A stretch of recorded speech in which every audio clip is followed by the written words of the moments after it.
마태복음 20장 29절로 34절까지의 말씀 한 목소리로 말씀 압도하시겠습니다.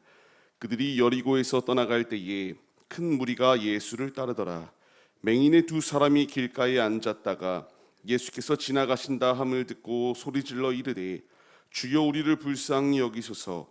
다윗의 자손이여 하니 무리가 꾸짖어 잠잠하라 하되 더욱 소리질러 이르되 주여 우리를 불쌍히 여기소서.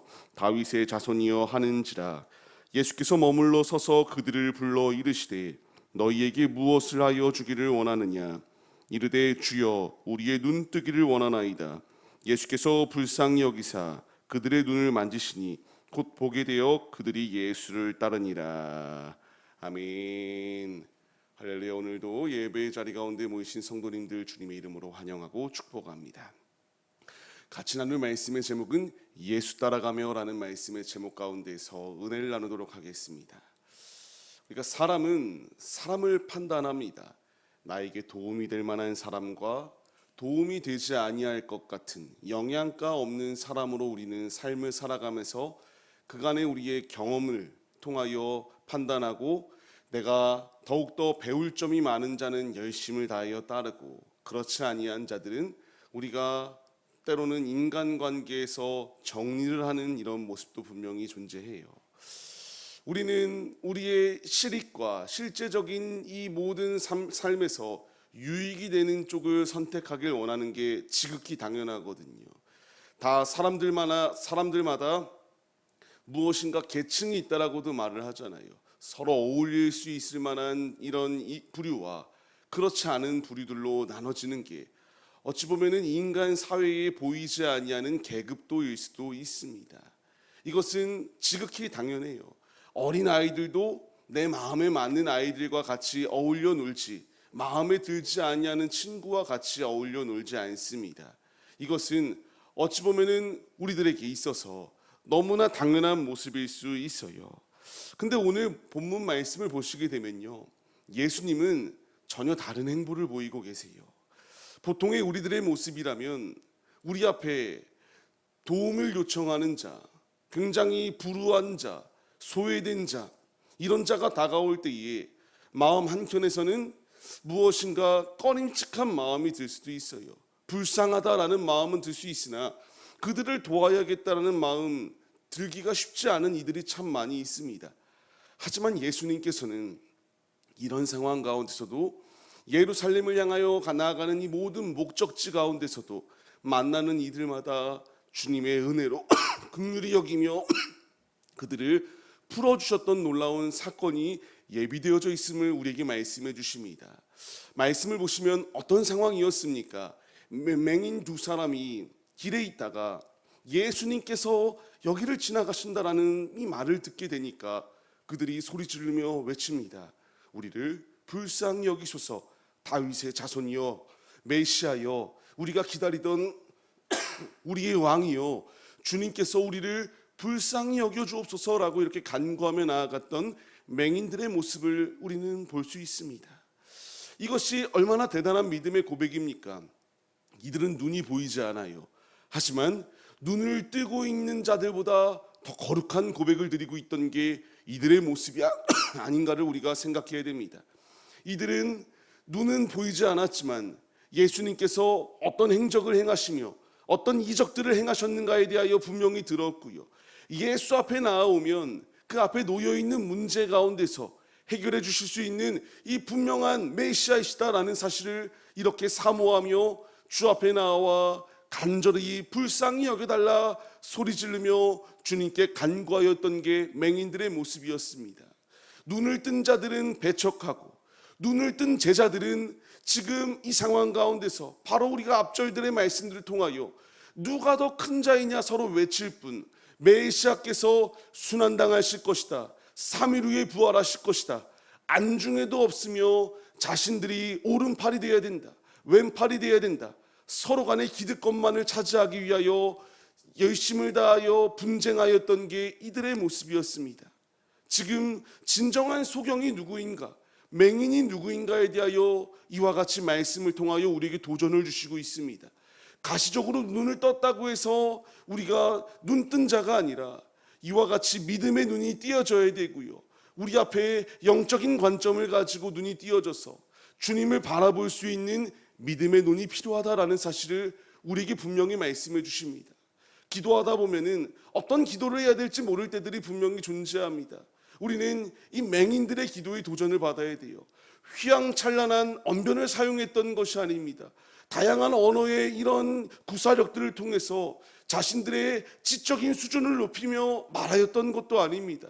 그들이 행동하였던 것은 오직 주님 앞에 갈망하며 간절한 마음으로 불쌍히 여겨달라라고 이렇게 기도하였던 이들의 모습을 우리가 본받아야 됩니다.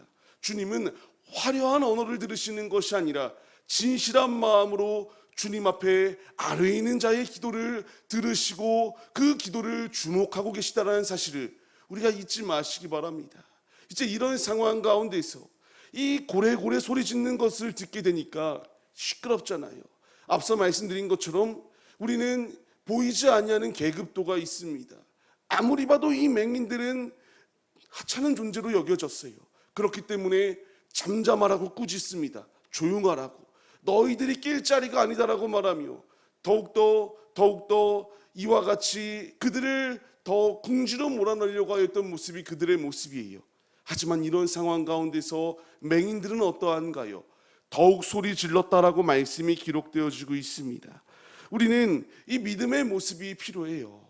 주위의 소리에 귀 기울이며 하나님 앞에 나오지 못하는 것이 아니라 아무리 주변에서 어떠한 소리를 한다 할지라도 그것을 귀 기울여 들으며 주님 앞에 나오지 못하는 것이 아니라 주변의 것이 중요한 것이 아니라 나의 영혼이 구원되어야 된다. 나의 몸이 구원받아야 된다. 사모함을 가지고 나와 이와 같이 소리 지르며 더욱더 주님께 매달렸던 이들의 모습과 같이 우리 앞에 말이 되지 않냐는 회방들이 놓여있다 할지라도 우리는 주님을 바라보며 믿음의 발걸음을 내딛어야 된다는 사실을 분명하게 말씀해 주시고 있습니다.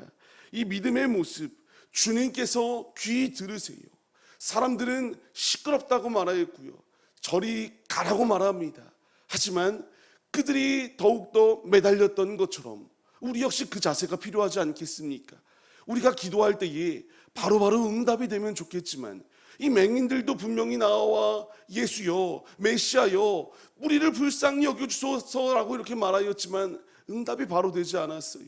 오히려 주변에서 꾸짖었고요, 조용하라고 말합니다.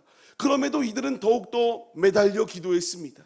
이것을 우리가 본받아야 됩니다. 당장에 응답이 되지 아니할 수 있어요. 언제 어떻게 응답이 되어질지 우리는 아무도 모릅니다.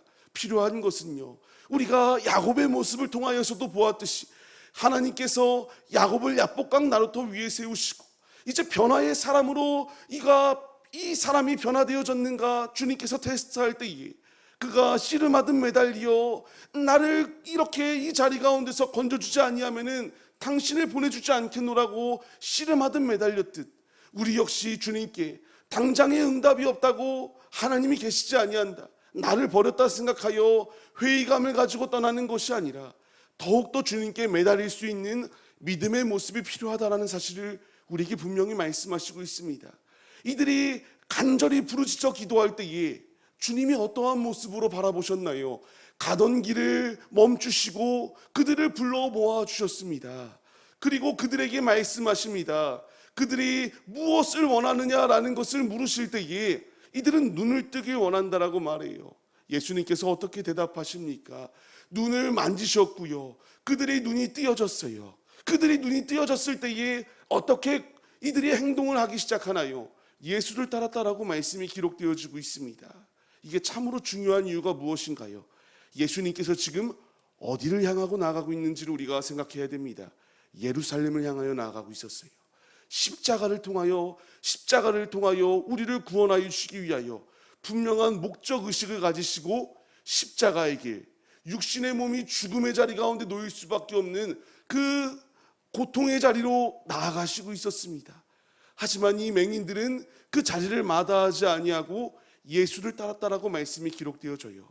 우리 역시 영적 소경된 자리 가운데 놓여 있다가 예수 안에 눈이 띄어졌습니다.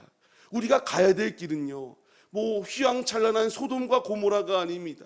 화려한 문명이 있는 세상이 아니에요. 주님이 나에게 원하시는 것은 예수 따라가며 우리의 중심을 주님께 온전히 내어드리는 거룩한 믿음의 자리 가운데로 나오라라고 우리를 부르시고 계십니다. 말씀을 받는 성도님들, 이 맹인들은 부르짖어 기도하였고요, 그 응답으로 눈이 띄어졌을 때에 행동하였던 것은 예수님을 따랐습니다. 우리 역시 영적인 눈이 띄어질 수 있도록 주님께서 만져주셨고요, 걷지 못하는 날에 걸을 수 있도록, 예수 앞에 나올 수 있도록 우리의 발걸음을 주님께서 강한 힘을 더하여 주셨으며, 우리의 모든 전인격 가운데 주님이 함께하여 주셔서 귀를 여시고 우리의 모든 중심이 아버지 앞에 나올 수 있도록 주님께서 우리를 붙드시고 계세요. 우리에게 필요한 자세가 무엇이겠습니까? 이제 이와 같이 살 수 있는 역전의 은혜를 베푸신, 긍휼히 여기셔서 우리를 불쌍히 여기셔서 건지신 그 주님 앞에 우리도 나도 나의 십자가를 짊어지고 주님을 따르는 제자가 되겠습니다라는 거룩한 결단과 고백을 가지며 타협이 아니라 주님 앞에 나올 수 있는 믿음의 모습이 우리에게 있어야 된다는 사실을 분명하게 말씀하십니다. 오늘의 삶, 주님께서 우리에게 이것을 가르치시고 계세요. 이 맹인된 자들이, 이 보지 못하는 소경들이 눈이 뜨여졌을 때에 어떻게 행동하였는가? 너희 역시 뜨여졌다면 예수를 따르라. 이 진리의 말씀 앞에 아멘으로 순종하며 주님이 예비하여 주신 이 십자가의 길, 때로는 눈물의 길일 수 있습니다. 고통의 길일 수 있어요. 괴로울 수 있어요. 하지만 주님이 함께 하시면 그 어디나 하늘나라이다 라는 찬양의 고백과 같이 주님이 나와 함께 하시면 슬픔과 괴로움의 자리도 기쁨으로 바뀔 수 있는 자리이다 라는 사실을 우리가 잊지 마시며, 타협이 아니라 예수님을 온전히 따라가 주님 안에 온전히 승리하며 주님 안에 참된 복을 누리시는 믿음의 도구들이 우리들의 모습이 되시기를 주의 이름으로 간절히 축원합니다.